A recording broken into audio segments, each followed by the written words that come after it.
Hello friends, नमस्कार। स्वागत है आपका गवर्नमेंट एग्ज़ाम प्रिपरेशन चैनल में। आज हम लोग देखने वाले हैं टेस्ट संख्या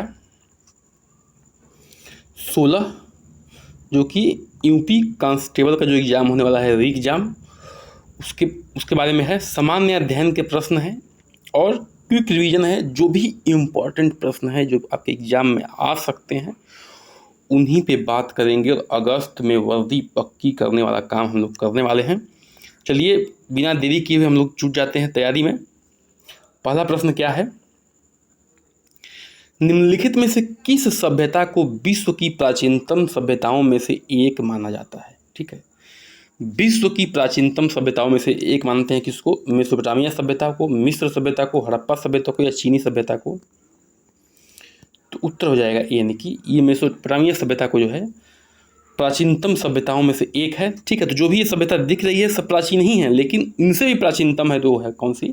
आपकी मेसोपोटामिया सभ्यता। ठीक है, इसके बारे में थोड़ा सा डिटेल देख लेते हैं हम लोग। देखिए, इसका विकास जो है दजला फरात, दो नदियां हैं, इन घाटियों में हुआ है, जो कि आधुनिक इराक देश के क्षेत्र है। ठीक है, जो आधुनिक इराक है उसका ये क्षेत्र है, और मेसोपोटामिया सभ्यता का जो विकास हुआ था वो दजला फरात नदियों के बीच की घाटी है, वहाँ पे हुआ था। आगे बढ़ते हैं, प्रश्न संख्या 2 पे हम लोग आते हैं। निम्नलिखित में से किस भारतीय राज्य में हड़प्पा के नगर नहीं पाए गए? अब थोड़ा सा देखिए, ये मैप बेस्ड क्वेश्चन है। ठीक है, और आपने थोड़ा ध्यान से मैप को देखा होगा, इतिहास वाला मैप को, हड़प्पा संस्कृति वाले को, तो थोड़ा इस क्वेश्चन को कर पाएंगे। हरियाणा, राजस्थान, उत्तराखंड, गुजरात। तो इस प्रश्न का उत्तर हो जाएगा सी ऑप्शन, यानी कि उत्तराखंड में जो है हड़प्पा के नगर नहीं मिले हैं, यानी कि हड़प्पा की साइटें नहीं मिली है। ये ध्यान रखने वाली बात है। अब देखिए, एक प्रश्न यहाँ से इम्पोर्टेंट और बनता है, एक बिंदु, कि पुरातत्व, भारतीय पुरातत्व संरक्षण, ठीक है, भारतीय पुरातत्व संरक्षण के जो महानिदेशक थे वो कौन थे? अलेक्जेंडर कनिंघम साहब थे। ठीक है, जो भारतीय पुरातत्व संरक्षण के पहले महानिदेशक कौन थे? वो थे अलेक्जेंडर कनिंघम। आगे बढ़ते हैं, प्रश्न संख्या 3 पे आते हैं। खजुराहो का स्मारक समूह किस राजवंश से संबंधित है? यानी कि किस राजवंश ने खजुराहो के जो भी स्मारक है उसको बनवाया था? चंदेल ने, मुगल ने, मौर्य ने, शुंग ने? तो चंदेलों ने जो है खजुराहो के स्मारकों को क्या किया था? बनवाया था। थोड़ा सा डिटेल में इसको देख लेते हैं। देखिए, खजुराहो में लगभग 85 मंदिर हैं। कितने मंदिर हैं? 85 मंदिर हैं, जो विष्णु, शिव, शाक्त तथा जैन तीर्थंकरों की उपासना में निर्मित कराए गए हैं। कभी कभी ये भी प्रश्न आता है कि जो चंदेलों द्वारा बनवाए गए खजुराहो के मंदिर में किस धर्म से संबंधित है, तो ये आपको ध्यान रखना है। ये दो मुख्य रूप से धर्मों से संबंधित है। ये है आपका हिंदू, और दूसरा है कौन कौन? और दूसरा है आपका जैन। ठीक है, इन दो मुख्य धर्मों से संबंधित है। आगे बढ़ते हैं, प्रश्न संख्या 4 पे आते हैं। कंबोडिया में स्थित अंकोर वाट का सुप्रसिद्ध विष्णु मंदिर किसने बनवाया था? देखिए, कंबोडिया में स्थित है अंकोर वाट का सुप्रसिद्ध विष्णु भगवान का यह मंदिर है। श्रुतवर्मन ने, सूर्यवर्मन द्वितीय ने, इंद्रवर्मन ने या अनिरुद्ध ने? तो उत्तर हो जाएगा सूर्यवर्मन द्वितीय ने जो है ये अंकोर वाट का सुप्रसिद्ध मंदिर बनवाया था, जो कि विष्णु भगवान को समर्पित है। यह मंदिर जो है कंबोडिया में है। इस चीज़ को आप लोग देख चुके हैं, प्रश्न में ही था। प्रश्न संख्या 4 में आते हैं। लंदन में गोलमेज सम्मेलन का आयोजन किसकी चर्चा के लिए किया गया था? ठीक है, जो लंदन में गोलमेज सम्मेलन हुआ था वह किसकी चर्चा के लिए इसको आयोजित किया गया था? प्रांतीय स्वायत्तता की व्यवस्था के लिए, भारत की भावी संविधान के लिए, सबने अवज्ञा आंदोलन वापस लेने के लिए गांधी जी की मांगे, या भारतीयों के एकमात्र प्रतिनिधि होने का कांग्रेस का दावा? थोड़ा सोच के बताइए इस प्रश्न को, बहुत ही बढ़िया प्रश्न है। ठीक है, तो इस प्रश्न का उत्तर हो जाएगा बी, यानी कि भारत का भावी संविधान पे चर्चा करने के लिए गोलमेज सम्मेलन का आयोजन किया गया था। कहाँ हुआ था? ये लंदन में हुआ था। ठीक है, प्रश्न संख्या 5 पे आते हैं। तो प्रश्न है कि लंदन में पहला गोलमेज सम्मेलन किस वर्ष आयोजित किया गया था? ठीक है, पहला गोलमेज सम्मेलन किस वर्ष आयोजित किया गया था? ये ध्यान रखने वाली बात है। इंपॉर्टेंट प्रश्न है। 1930 में, 1907 में, 1923 में, 1919 में? तो इसका उत्तर हो जाएगा ए, यानी कि पहला गोलमेज सम्मेलन जो है 1930 में आयोजित किया गया था। देखिए, पहला 1930 में था, दूसरा क्या था, दूसरा जो है 1931 में, और तीसरा गोलमेज सम्मेलन जो है 1932 में। तो लगातार जो है तीनों गोलमेज सम्मेलन 1930, 1931 और 1932 में आयोजित किए गए। ठीक है, ये ध्यान रखने वाली बात है। आगे बढ़ते हैं, प्रश्न संख्या 6 पे आते हैं। चौरी चौरा कांड किस वर्ष हुआ? चौरी चौरा कांड जो है किस वर्ष हुआ? 1930 में, 1910 में, 1915 में, 1922 में।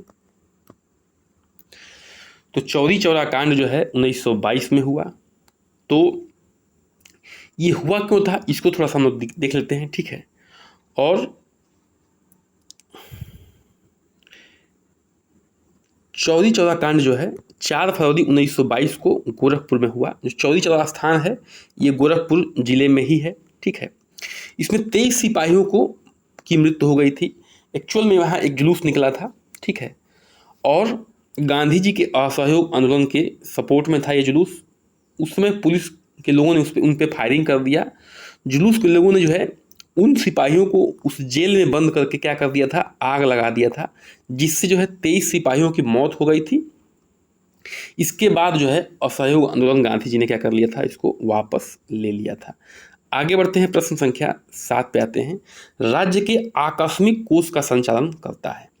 जो राज्य का आकस्मिक कोष होता है उसका संचालन कौन करता है, आपको ये बताना है। राज्य के राज्यपाल करते हैं, राज्य के मुख्यमंत्री करते हैं, राज्य के वित्त मंत्री करते हैं, भारत के वित्त मंत्री करते हैं। तो उत्तर हो जाएगा यानी कि राज्य का जो राज्यपाल होता है वह जो है आकस्मिक कोष का क्या करता है, संचालन करते हैं। ठीक है, अब देखिए ये जो है भारतीय संविधान के अनुच्छेद 270(2) में के तहत राज्य के आकस्मिक निधि का संचालन राज्य का राज्यपाल करता है। ठीक है, जो अनुच्छेद 267(2) है इसमें जो है यह प्रावधान दिया गया है आकस्मिक निधि के संचालन का, किसके, राज्य का, जिसके संचालन करता कौन है, वो है राज्यपाल महोदय। आगे बढ़ते हैं, प्रश्न संख्या 8 पे आते हैं। ठीक है,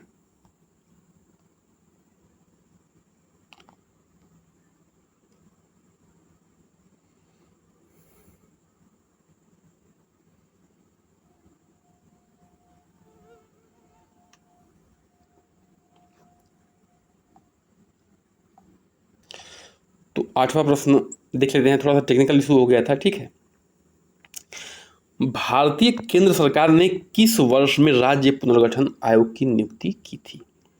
जो भारतीय केंद्र सरकार थी उस समय की